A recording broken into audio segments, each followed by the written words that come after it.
আসসালামু আলাইকুম। ওয়ালাইকুম আসসালাম।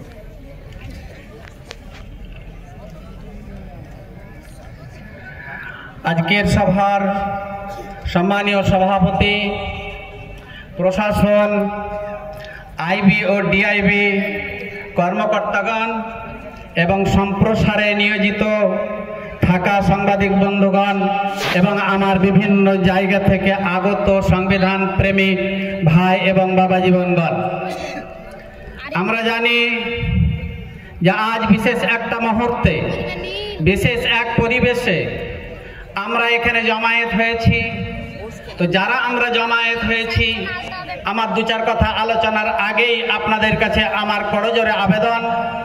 প্রথম কথা বলবো, আমার ইমাম এবং মুয়াজ্জিনগণ যারা আজকে ভলান্টিয়ারের দায়িত্ব পালন করেছিলেন এবং মোড় কেন্দ্রিক যাদেরকে ভলান্টিয়ারের দায়িত্ব দেওয়া ছিল, প্রত্যেকে যদি আপনারা ভিতরে থেকে থাকেন আপনারা উঠে বাইরের দিকে চলে যান। দাঁড়িয়ে থাকা প্রতিটি লোককে আপনারা সামনের দিকে আগিয়ে আনুন, এটা আমার আপনাদের কাছে একান্ত অনুরোধ। প্রয়োজনে প্রশাসনের বন্ধুরা আছে, তাদের কাছে সহযোগিতা চান, তারা আপনাদের সহযোগিতা করবে। আমাদের এই সভা মূলত আরম্ভ হওয়ার কথা ছিল 4টেই। দুর্ভাগ্যবশত আমরা সেই সভা আরম্ভ করে উঠতে পারলাম না, কারণ আমাদের বিভিন্ন গ্রাম থেকে কর্মব্যস্ত সংবিধান প্রেমী মানুষজন আসতে খানিকটা দেরি করার কারণে আমরা এই সভা আরম্ভ করতে অনেকটাই দেরি করে ফেললাম। যদিও আলোচনার অনেক কিছু ছিল, তো আলোচনার অনেক কিছু থাকলেও বর্তমান পরিস্থিতিতে আমি আর সেসব আলোচনার দিকে না গিয়ে আমি এতটুকুই বলবো যে আমাদের মুসলমানরা যে ভারতবর্ষে আমরা বাস করি, সেই ভারতবর্ষে আমাদের ব্রাহ্মণ্যবাদী হিন্দু ভাইয়েরা বাস করে, আরো অন্যান্য শিডিউল কাস্ট ভাইয়েরা বাস করে, আরো আদার্স যেসব শিডিউল কাস্ট আছে তারাও বাস করে। শিডিউল কাস্ট, শিডিউল ট্রাইব থেকে সংখ্যালঘু ভাই বোন যারা আমরা বর্তমানে সারা ভারতবর্ষে বাস করছি, এই ভারতবর্ষে বসবাসরত শুধুমাত্র ব্রাহ্মণ্যবাদী বাদ দিয়ে এক শ্রেণীর সংখ্যালঘুদের উপর ক্রমাগতভাবে কেন্দ্রীয় সরকারের অত্যাচার এবং নিষ্পেষণ ক্রমাগতভাবে বৃদ্ধি পাচ্ছে। তৎসহ এই কেন্দ্রীয় সরকার এতদিন আমাদের ওয়াকফ সম্পত্তি আমাদের ছিল না, আমাদের শুধু নামমাত্র ছিল। আমরা কেন্দ্র সরকার এবং রাজ্য সরকারকে এই সম্পত্তির মালিকানা দিয়ে আমরা আনন্দে আহ্লাদে ঘুমাচ্ছিলাম।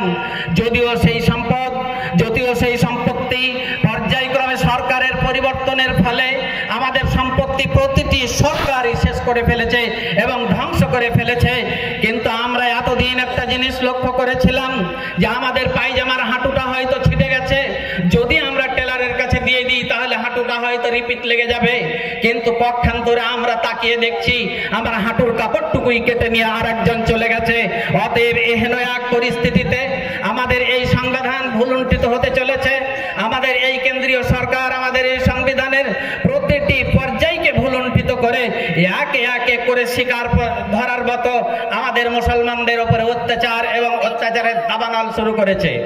আমাদের ওয়াকফের সম্পত্তি আজ বর্তমান ভারতবর্ষে 9.8 লক্ষ মোটামুটি 28 লক্ষ বিঘা সম্পত্তি। এই 28 লক্ষ বিঘা সম্পত্তির উপরে আমাদের সরকারের নজর পড়েছে। ঠিক ওইরূপ নজর পড়েছে যেমন মরা গরুর উপরে শকুনির নজর পড়ে। মরা গরুর উপরে যেমন শকুনির নজর পড়ে, ঠিক একইভাবে আমাদের সম্পত্তির উপরে নজর পড়েছে কেন্দ্রীয় সরকারের।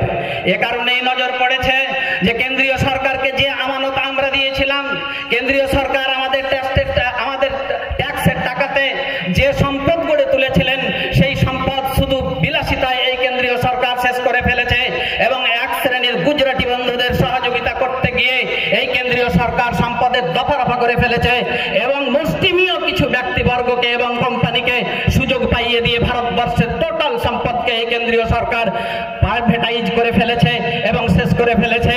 পরবর্তীতে এই সরকার আইন পাস করে এই সরকার চেয়েছে যে মুসলমানদের এই সম্পত্তি তৃতীয় পর্যায়ে যখন অবস্থান করে তখন এই সম্পত্তির আমরা হস্তক্ষেপ করব। তাই এই সম্পত্তির উপরে সবচাইতে মারাত্মক যে পরিবেশ তৈরি করেছে, সেই পরিবেশগুলির মধ্যে একটা পরিবেশ হচ্ছে যে ওয়াকফ ফর ইউজার, এবং যে ওয়াকফ সম্পত্তিটা আজকে পরম্পরাগতভাবে হতে, বাপদাদুর আমল বা তার পূর্ব হতে আমরা ব্যবহার করে আসছি, হোক সেটা সফরস্থান, হোক সেটা মাদ্রাসা, হোক সেটা মসজিদ, হোক সেটা খানকা, যেগুলো আমরা ব্যবহার করে আসছি, সেই সম্পত্তিটাকে আজ সরকার আমাদেরকে আইন পাস করে এতটুকুই বলতে চেয়েছে স্পষ্টভাবে যে এই সম্পত্তির যতটুকু তোমাদের দলিল ততটুকু তোমাদের, যতটুকু তোমাদের দলিল নেই সেটুকু তোমাদের নয়। এই সম্পত্তি সরকারের, মানে আমার বাবার বাপ, দাদুর বাবা যেখানে ঘুমিয়ে আছে সেই সম্পত্তিতে বুলডোজার চালাবে। এবং আমরা প্রকাশ্য দেখতে পাচ্ছি উত্তরপ্রদেশের কিছু মাদ্রাসায় অহেতুক কারণে তালা মেরে দিয়ে এই কেন্দ্রীয় সরকার সেই মাদ্রাসাগুলি বন্ধ করেছে। শুধু তাই নয়, ফতেপুরিয়ার মতো একটা জায়গাতে কবরস্থানের অর্ধেককে বুলডোজার দিয়ে চালিয়ে দিয়ে যোগী সরকার এটাকে কার্যকারী করেছে। আমাদের পশ্চিমবঙ্গ সরকার এই আইনকে কার্যকারী করেনি, আমাদের পশ্চিমবঙ্গ সরকার এই আইনকে আজও মেনে নেয়নি এবং পেপারের পাতায় পত্র পত্রিকায় সরকার আমাদের সহানুভূতিশীল পরিবেশ দেখাচ্ছে। সর্বশেষ আমি এই পশ্চিমবঙ্গ সরকারের কাছে এই জনতার মধ্যে দিয়ে আমি অনুরোধ করতে চাইব যে আপনি বিধানসভায় বিল পাস করুন এবং রেজুলেশন করে যে আপনি ওয়াকফ বিল মানবেন না, এর প্রমাণ আপনি কাগজে কলমে দিন, তাহলে আমরা খানিকটা হয়তো আশ্বস্ত হব। এই ওয়াকফের সম্পত্তি আমাদের সম্পত্তি, আমাদের বাপ দাদার ছেড়ে যাওয়া সম্পত্তি, এই ওয়াকফের সম্পত্তি আমার বংশ পরম্পরায় উপকারের সম্পত্তি। ওয়াকফের এই সম্পত্তি আমাদের, এই সম্পত্তির অধিকার আমরা ছাড়ছি না। পরিশেষে বলি, আল্লাহ গো তুমি আমাদের মধ্যে সম্মতি দান করো, আমরা যেন সকলে এক এবং ঐক্যর বলে আমরা এই ধর্মনিরপেক্ষ রাষ্ট্রের মধ্যে আমরা শান্তি শৃঙ্খলার মধ্যে বসবাস করতে পারি এবং সুশৃঙ্খল আন্দোলনের মধ্যে দিয়ে আমরা এই ওয়াকফের মধ্যে একটা কালা কানুনকে আমরা যেন বরবাদ করতে পারি। এই তৌফিক তুমি আমাদেরকে দান করো। সকলের কাছে এই আশা নিয়ে, এই ভাবনা নিয়ে আমি আমার বক্তব্যের ইতি টানছি। পরিশেষে আবার আমি বলবো যে ভাইরা আমাদের এখানে এসছেন ভলান্টিয়ার হিসেবে এবং যারা মুড়ে নিয়োজিত আছেন, প্রশাসনের বন্ধুদের সঙ্গে সহযোগিতাপূর্ণ পরিবেশ তৈরি করে এই সভাটাকে আরো গোছালো করুন। যারা উঁচুতে দাঁড়িয়ে আছেন তাদের কাছে আমার অনুরোধ, তারা নেমে আসুন, সামনে ফাঁকা জায়গা আছে, আপনারা বসুন, প্রশাসনের বন্ধুদের ওয়াজ করতে দিন। আসসালামু আলাইকুম ওয়া মা আলাইনা ইল্লাল বালাগ। ধন্যবাদ।